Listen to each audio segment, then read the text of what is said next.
सुंदर विनायक मूर्ति की जय।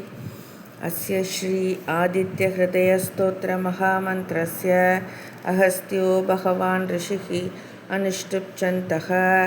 श्री आदि आत्मा सूर्यनारायणो देवता निरस्ताशेष विघ्नदया सर्वत्र जय सिद्ध्यर्थे जपे विनियोगः। ध्यानं जयति जयति सूर्यः सप्तलोकैकदीपः किरणमृतितताप सर्वदुःखस्य हर्ता अरुणकिरणकम्य साधिरादित्यमूर्ति परमदिव्य भास्करस्तं नमामि।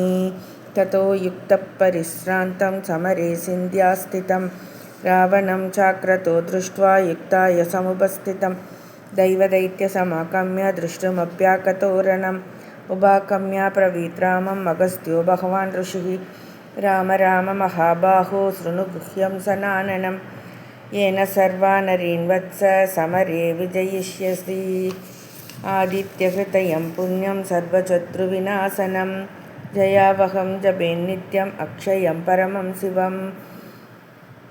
सर्वमङ्गलमाङ्गल्यं सर्वपापप्रणाशनं सिन्धासोहप्रशमनम् आयुर्वर्धनमुत्तमं रश्मिमन्तं समुद्यन्तं देव असुरनमस्कृतं पूजयस्व विवस्वन्तं भास्करं भुवनेश्वरं सर्वदेवात्मकोऽध्येष तेजस्वी रश्मिभावनः एष देवासुरगणान् लोकान् बाधिगभस्तिभिः एष ब्रह्मा स विष्णुश्च शिवस्कन्दप्रजापतिः महेन्द्रो दनदः कालो यमः सोमो हयाम्बतिः पितरो वसवस्सात्या हस्विनौ मरुदो मनुः वायुर्वह्नि प्रजाप्राण ऋतुकर्ता प्रभाकरः आदित्यसविता सूर्या गः पूजा गभस्तिमान् स्वर्णचतुर्सोभानुः हिरण्यरेता दिवाकरः हरितस्त्वसहस्राक्षी सप्तसप्तिर्मरीषिमान् तिमिरोन्मदनः शम्भुः द्वष्टा मार्ताण्ड अंशुमान्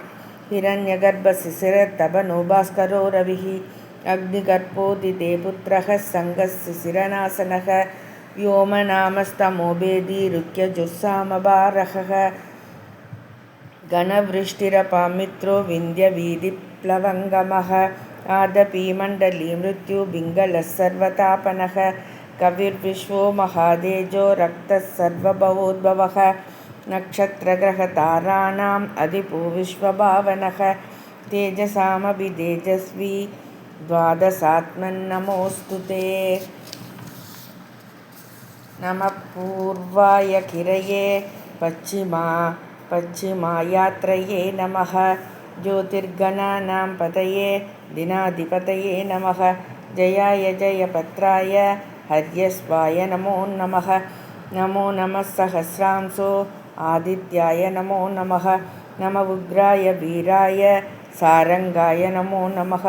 नमः पद्मप्रमोदाय मार्ताण्डाय नमो नमः।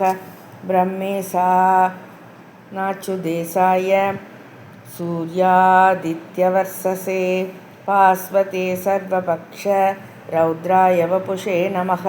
तमोघ्नाय हिमग्नाय शत्रुघ्नायामितात्मने कृतघ्नाय देवाय ज्योतीनां पतये नमः।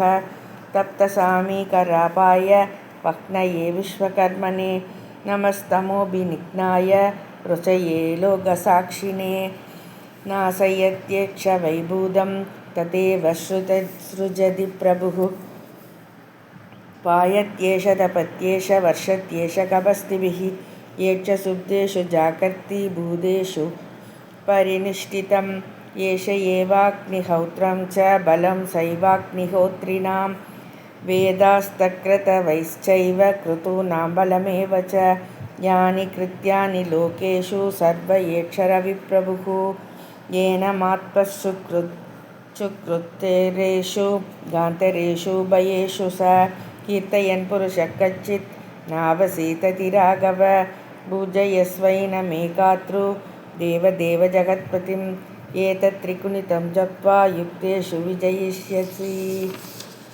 अस्मिन् क्षणे महाबाहो रावणं त्वं वधिष्यति एवमुक्त्वा तथा कस्या जगामसयता कथं ये च धृत्वा महातेजा नष्टसोहो भवत्तथा तारयामास सुप्रीतो राघवप्रियतात्मवान् आदित्यं प्रीत्य जप्त्वा तु परं हर्षमवत्तवान्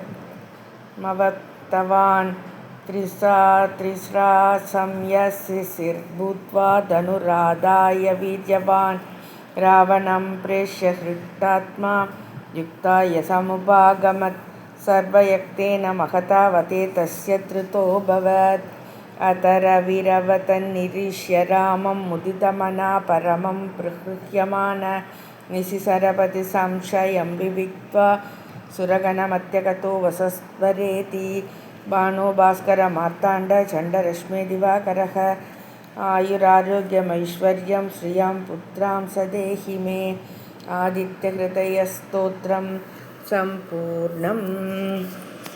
श्री सूर्यनारायण देवता नमः।